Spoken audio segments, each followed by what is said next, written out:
Sure, here's section 1 written as a faceless high quality.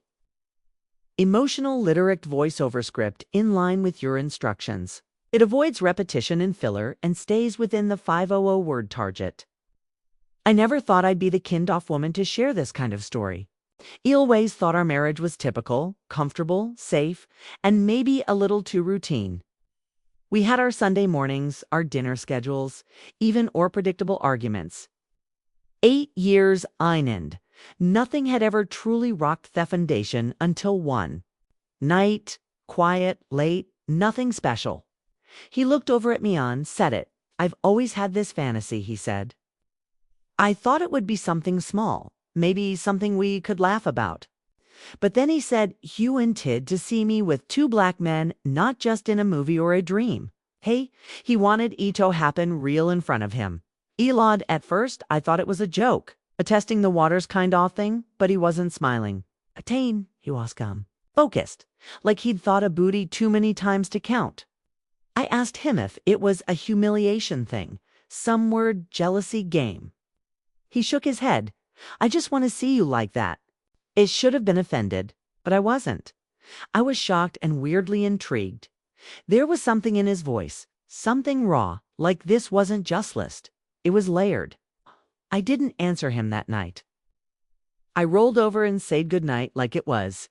Just another strange conversation, but it stayed in me head. Not just the idea of doing it, but the question it raised. Why did he want this? Was he tired of me? Was this beginning of the end? Or was he trying to connect in a way he couldn't throw? Routine love. I didn't know. A few days later, I caught myself imaging it. Not in a fantasy way, more like I was watching someone else live. Her body, her choices, detached, safe. I wasn't jealous. I wasn't angry. I was curious. Curious about him mostly. Curious about how long he'd held this inside without saying a word. Curious what it would feel like to be seen through his eyes like that.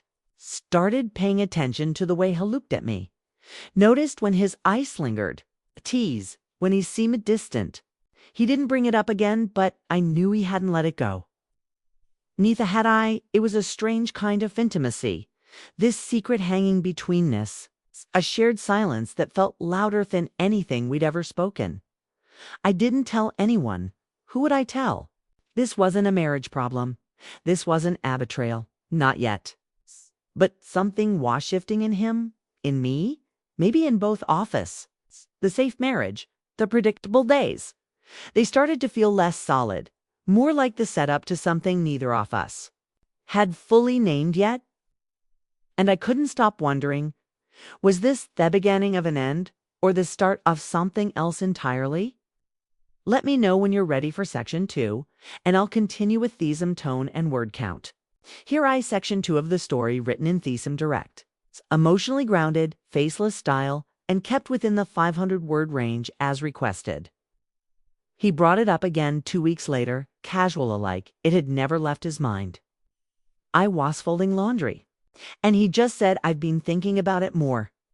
I didn't ask what it meant. I already knew. This time there was no nervousness in his voice. It already decided what he wanted. It said he'd been talking Topopal online, not in a creepy way. At least that's what he told me. But on forums where couples explore things together. He used words like consensual boundaries, trust. He talked like he'd researched it thoroughly, like he'd prepared a case for why this wasn't insane. I asked him why. Not why he liked the idea. I'd already guessed that. But why now? He said he didn't know. Maybe it was the routine. Maybe it was age creeping in. Maybe it was the way we both stopped looking at each other like we used to. Then he said something I didn't expect. I don't want to cheat. I want this to be with you. I want to share it with you. That line hit harder than anything. This wasn't about me being replaced. This was about me being central to a fantasy I didn't even know I was part of. I didn't answer right away. For days I avoided the subject. But inside, I was having full conversations with myself. Imagine it would feel like, wondering what kind of woman I would become, if EO agreed. Eventually, I asked questions. Who were these men? How would it happen? What if I said yes and couldn't look at them the same again? He had answers. Tomini? Honestly, he told me he'd narrow it down to 2 men. Professional, clean, respectful, experienced.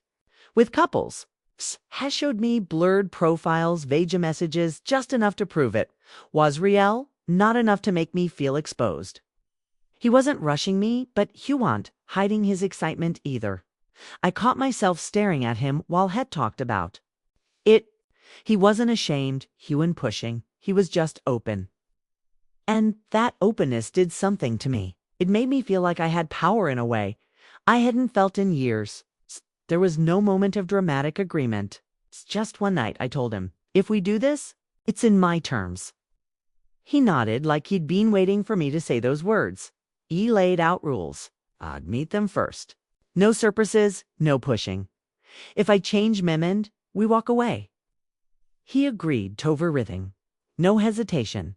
I still didn't know if I was doing this for him, for me, or just to feel something real. But the decision wasn't about morality anymore. It was about control, about who he was when no one else was defining me. And deep down, I already knew I wasn't going to back out. Let me know when you're ready for Section 3. Here I Section 3 of the story crafted same direct, emotionally interesting, and faceless voiceover format, staying within the 500-word Countess requested. I thought I'd feel fear. I didn't. I felt calm, strangely aware of everything. My breath, my skin, the way my heartbeat slowed instead of racing. There was no music, no chatter, just tension thick enough to hold in my hands. He was there watching, just like said he would be. I didn't look at him much at first. I didn't want to know what was on his face, whether it was arousal, regret, pride, or something darker. I wasn't ready to see judgment in his eyes, or worse, indifference. Theo men were quiet, not cold, not aggressive, just focused. I didn't need to know their names. That was the point. This wasn't about connection. It's ways about detachment. About being something for them and through them, something for him. There was no awkwardness. They moved like they'd done this before, not with me, but in general. I followed more than I led. And that was what surprised. I wasn't afraid of giving up control. Oh, I wanted to give it. But the strange part, the part 1, hadn't prepared for it was how much of Thexus's came from the edges, from the corners of the room where he sat. Through it of his gaze, even when I couldn't see it, pulled at me. Every time I felt her hands on me, I felt his silence stronger. Every touch was doubled, layered. I wasn't performing, not for them. I wasn't faking anything. It wasn't about being wild or impressive. It was about being witnessed, letting him see me like no one ever had. No ever had. No ever had. No ever. Him. Part of me detached from my body. It became something else. A version of myself I didn't recognize. Hungry, unfiltered, fully surrendered, and entirely aware of it. I did glance at him once. Just once. His face didn't tell me what I wanted. It didn't tell me anything. It was blank. Not cold, not warm, just watching.